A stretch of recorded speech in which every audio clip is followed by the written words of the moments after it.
സംസ്ഥാന സർക്കാർ സ്കൂളുകളിലെ സിലബസിൽ എഐയും റോബോട്ടിക്കും വിഷയമായതോടെ വിദ്യാർത്ഥികളിൽ ഗവേഷണ താൽപര്യം പ്രകടനം.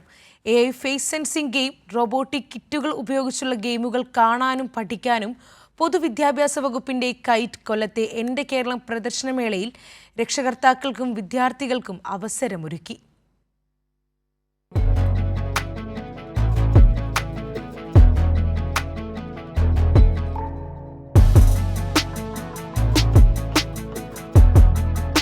എഐ സാങ്കേതികവിദ്യയുടെ സഹായത്തോടെ നമ്മുടെ മുഖത്ത് വിരിയുന്ന ഭാവങ്ങളെ തിരിച്ചറിയുന്നതിനുള്ള ഒരു ഗെയിമാണിത്.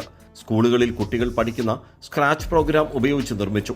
7ാം ക്ലാസ്സിലെ പുതിയ ICT പാഠപുസ്തകത്തിലെ 9ാമത്തെ അധ്യായമായ കമ്പ്യൂട്ടർ വിഷൻ ഗെയിം നിർമ്മാണത്തെപ്പറ്റി കുട്ടികൾക്ക് പഠിക്കാനുമുണ്ട്. നവരസഭാവങ്ങൾ വീണ്ടെടുക്കാനും പ്രായഭേദമന്യേ വിദ്യാഭ്യാസ വകുപ്പ് ഇവിടെ അവസരമൊരുക്കി. ഫസ്റ്റ് എക്സ്പീരിയൻസ് ഇതുവഴി ചുമ്മാ പോയപ്പോഴത്തേക്ക് അവർ ഇതാണെങ്കിൽ ചുമ്മാ ഒന്ന് കയറി ഇരുന്നപ്പോഴത്തേക്കും ഏതെങ്കിലും രീതിയിൽ ചെയ്യണം തോന്നി, അങ്ങനെ ചെയ്യുന്നേ ഉള്ളൂ. പക്ഷെ ഒരെണ്ണം കിട്ടാൻ വേണ്ടി ഇത്തിരി ബുദ്ധിമുട്ടി. എന്നാൽ കുഴപ്പമില്ല, കുറച്ചേരം പിടിച്ച് എന്നിട്ട് കിട്ടി. അയ്യോ, മുന്നിൽ മുഖത്തിന് വേറെ ഭാഗങ്ങൾ എന്തെങ്കിലും ഉണ്ടാകുന്ന ഡൗട്ടാണ്. എല്ലാ തരത്തിലും കാണിച്ചു. എക്സ്പീരിയൻസ് ഞാൻ ദേഷ്യമൊക്കെ കുറേ വട്ടം നോക്കി, പക്ഷെ കിട്ടുന്നില്ല. ചിരിക്കുന്ന ദേഷ്യം ഞാൻ മാക്സിമം നോക്കി. എല്ലാവരും പറഞ്ഞാൽ ഞാൻ നോക്കുമ്പോൾ പേടിയാവുന്നു, പക്ഷെ ഇതിനകത്ത് വരുന്നില്ല. കൊള്ളാം, കാരണം കാണുമ്പോൾ എല്ലാവർക്കും പെട്ടെന്ന് ട്രൈ ചെയ്യാൻ തോന്നും. പൊതുവിദ്യാഭ്യാസ മേഖലയിലെ എല്ലാ ഗവൺമെന്റ് എയ്ഡഡ് ഹൈസ്കൂളുകളിലും റോബോട്ടിക് കിറ്റുകൾ വിതരണം ചെയ്തിരുന്നു. ആർഡിനോ, വിവിധതരം സെൻസറുകൾ, സർവോ മോട്ടോർ റെസിസ്റ്ററുകൾ തുടങ്ങിയവയാണ് റോബോട്ടിക് കിറ്റുകൾ. നേരത്തെ ലിറ്റിൽ കൈറ്റ് കുട്ടികൾക്ക് മാത്രമായി പരിമിതപ്പെടുത്തിയിരുന്ന ഇതുപയോഗിച്ചുള്ള പഠനം ഈ അധ്യയന വർഷം മുതൽ 10ാം ക്ലാസ്സിലും ഉൾപ്പെടുത്തി. എഐയുടെ ടൂളുകൾ കുട്ടികൾക്ക് പരിചയപ്പെടുത്തുക എന്നുള്ളതാണ് അതിൻ്റെ ഏറ്റവും പ്രധാനപ്പെട്ട ഒരു ലക്ഷ്യം എന്ന് പറയുന്നത്.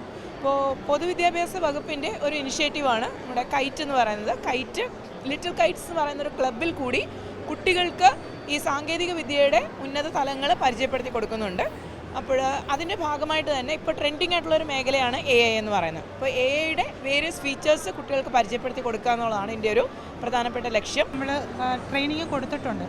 സ്കൂളുകളിലുള്ള ഇത്രയും ടീച്ചേഴ്സും നമുക്ക് ട്രെയിനിങ് കൊടുത്ത് അതിൽ നിന്നാണ് കൂടുതലും കുട്ടികളിലോട്ട് ഇത് ഇൻവോൾവ് ആവുന്നത്. കുട്ടികൾ തയ്യാറാവുന്നുണ്ട്, ധാരാളമായിട്ട് തയ്യാറാവുന്നു. വനങ്ങളിൽ നിന്ന് വന്യജീവികൾ നാട്ടിലിറങ്ങി ഭീകരാന്തരീക്ഷം സൃഷ്ടിക്കുന്നതും പതിവ്. അതിന് പരിഹാരമായി AI സഹായത്തോടെ റോബോട്ടിക് കിറ്റുകൾ ഉപയോഗിച്ച് നിർമ്മിച്ച ഒരു ഉൽപ്പന്നം കൈറ്റിന്റെ സ്റ്റാളിൽ കാണാം. വന്യജീവികൾ കാടിന് പുറത്തിറങ്ങിയാൽ അവയെ തിരിച്ചറിഞ്ഞ് സൈറൻ മുഴക്കും. എന്നാൽ മനുഷ്യനോ നാട്ടിലെ മറ്റ് മൃഗങ്ങളോ ആണെങ്കിൽ സൈറൻ മുഴക്കുകയുമില്ല. സംസ്ഥാന സർക്കാരിന്റെ പുതുക്കിയ സിലബസ് ലോകോത്തര നിലവാരത്തെക്കാൾ മെച്ചം. സംസ്ഥാന സർക്കാരിന്റെ തൊഴിലധിഷ്ഠിത വിദ്യാഭ്യാസം എന്ന ലക്ഷ്യമാണ് ഇതിന് പിന്നിൽ. റോബോട്ടിക്സും AI സാങ്കേതിക വിദ്യയൊക്കെയാണ് നമ്മുടെ പൊതുവിദ്യാഭ്യാസ രംഗത്ത് 8ാം ക്ലാസ് മുതൽ വിദ്യാർത്ഥികൾക്ക് പഠിപ്പിക്കുന്നത്. അതുകൊണ്ട് തന്നെ നമ്മുടെ എൻ്റെ കേരളം ഈ സ്റ്റാളിൽ തിക്കും തിരക്കുമാണ്. വിദ്യാർത്ഥികളുടെയും രക്ഷകർത്താക്കളുടെയും, പ്രത്യേകിച്ച് കേരള സിലബസിൻ്റെ ഒരു പ്രത്യേകത. ക്യാമറമാൻ അയ്യപ്പദേവനൊപ്പം രാജ്കുമാർ.